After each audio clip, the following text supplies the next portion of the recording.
Hey there, it's Jim, and we're looking today at the Ariel Rider Rideal.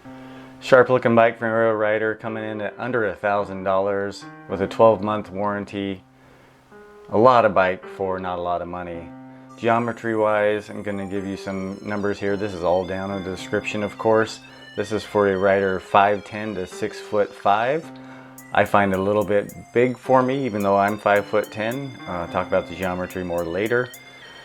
It's a pretty aggressive position. That's almost the middle saddle height. So I'm riding with the seat lower than I'd like, because when you raise that seat, you end up with a really high seat to handlebar ratio. Got some CST 27.5 by 1.95 reflective sidewall tires with 180 millimeter Tektro mechanical disc brakes. Stopping them does a good job stopping this bike. Aluminum forks, aluminum frame, so pretty firm ride. Got the rack attachment points. I'll put in some photos of this bike with racks on it. Coming down the down tube, 48 volt, 14 amp hour Samsung battery. Got a Cadence sensor there behind the 170 millimeter crank arm. The production model will have a kickstand in this rearward location, and you got your rear 180 millimeter brakes on the back.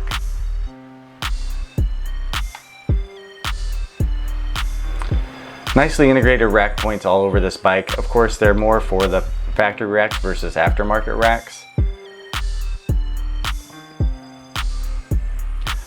Nice looking handlebar layout. Good wire management. Real simple, but does a job. Bright headlight, but it is obscured by the wires. Got a nice foam stitched grip with the throttle on the right. Tektro 3-finger levers with cutoffs. Going over to the keypad there on the left. Just a good look at the bike. Sharp and clean. Logos the Ariel Rider uses, I think, look real nice, and they bring a nice looking bike to the market with touch-up paint also, which is nice. 6-speed rear derailleur. This one's a 14 to 28. Components may vary depending on production time with the derailleur protector.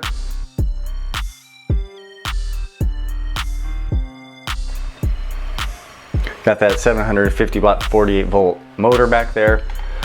Got a 48 tooth chainring with a plastic chain guard to protect your pants and keep the chain on, with some Well-Go platform pedals. Coming up the bike here, you got the rear integrated tail light that has brake light functionality. Pretty comfortable seat, and the handle here is really nice for moving this bike around, even though it's only 50 pounds, 43 when you take the battery off. One more look at the handlebars coming across. The grips look classy. The display is very basic. One button turns on the screen. It does a little dance with the button there, and it starts in assist level 1. There is no assist level 0, so if this is on, you always have pedal assist. 5 levels, 5 bar battery indicator lights. I'll talk a little bit more about my range test and how accurate those are. Got your light button and back off. Very simple keypad. Of course, I don't have a lot of feedback. I think there's gonna be a chance they're gonna be offering an upgraded display. These 180 millimeter brakes, even though it's just more of a generic single piston caliper, it works. The braking is quite good on this bike. I'll put on the screen how it compared to some other bikes.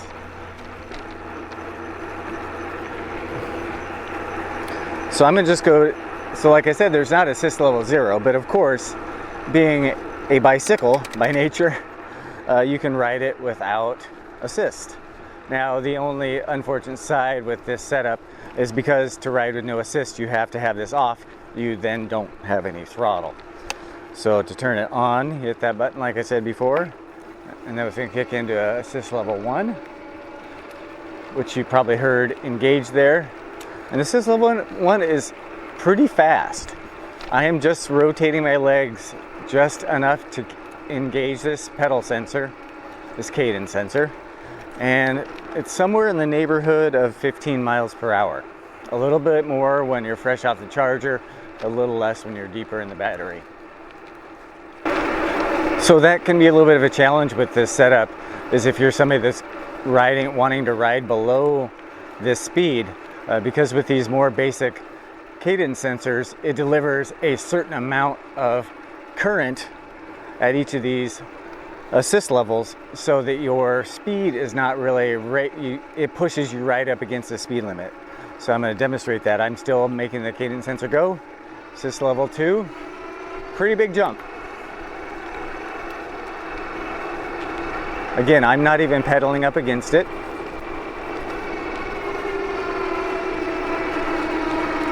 Motor cutoffs, of course.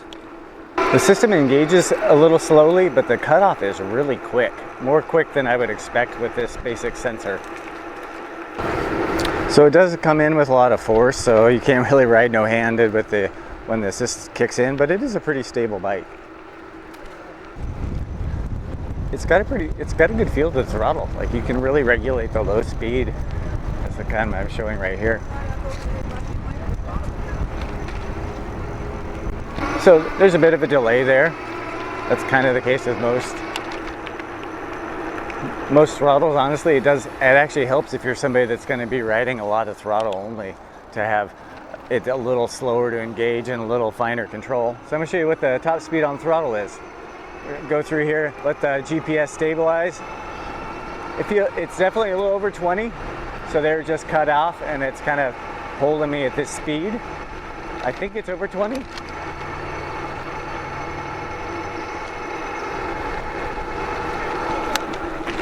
Oh, well, luckily you got pretty good size of volume tires. I lost track of what I was doing.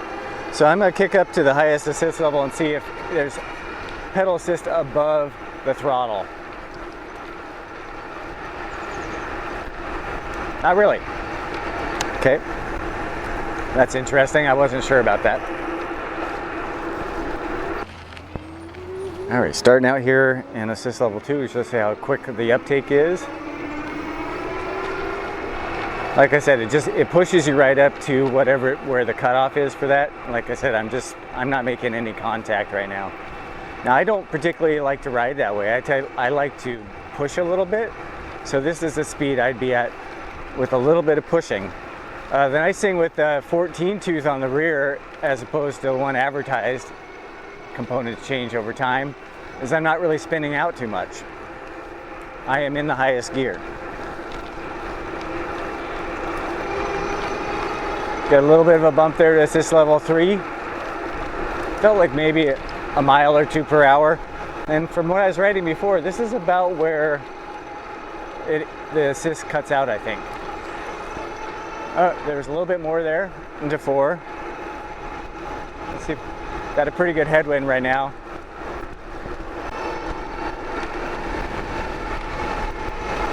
All right, so there's a pretty big jump between 1 and 2. 2 and 3, and then kind of small incremental jumps between 3, 4, and 5.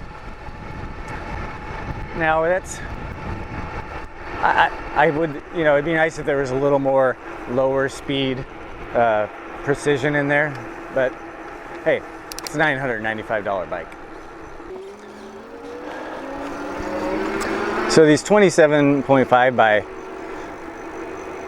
1.95 inch tires, they do help out quite a bit on, they help with the cushioning. This aluminum frame does transmit a lot of vibration through it.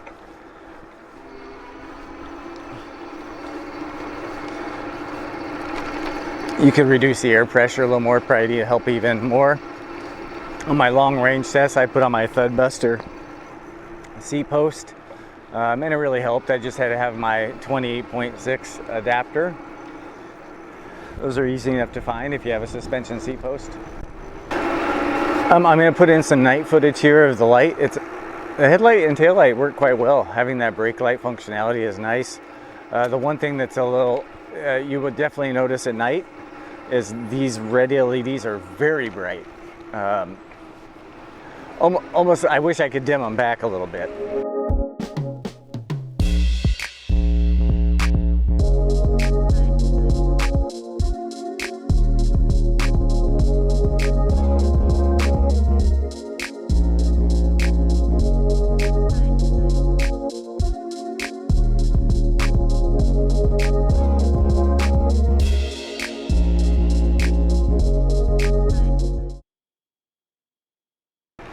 And then because none of this is backlit, if it's a little bit of a guessing game to know exactly where to put your fingers, because you know, when you're on the road and it's vibrating, it's harder to feel the bumps for these.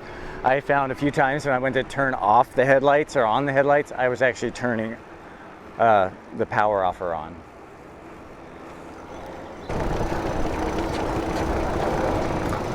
So with this bike, I find myself using throttle a little bit more than I typically would.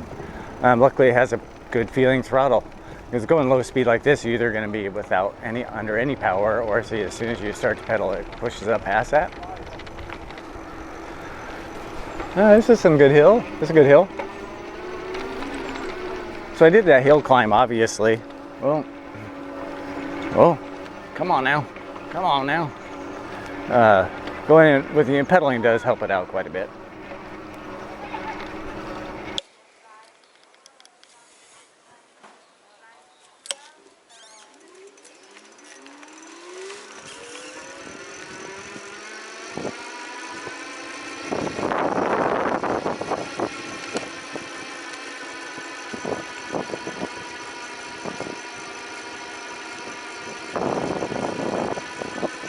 So acceleration wise, I compare these by throttle only.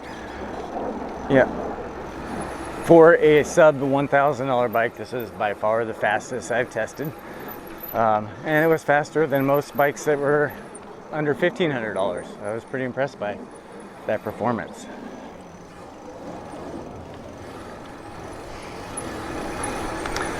Range, impressive. I rode 47 miles and I pretty much rode it to dead battery. And I didn't think I was going to get anywhere near that far. It was a very good range result.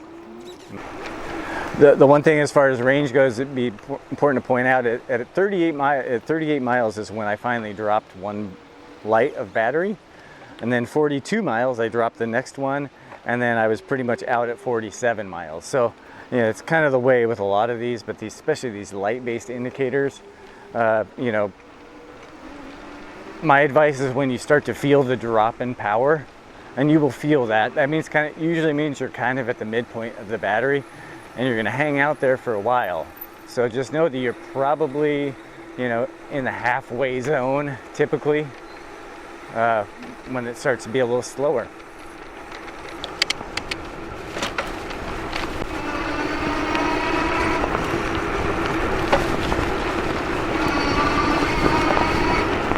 You can see with the geometry of this bike, I can't have a full leg extension and not feel like I'm kind of falling off the front of the bike, because the seat post would be so high, it just isn't that comfortable. Yeah. I don't know of another instance where you get this much bike, this much motor, and this much battery for this price. It's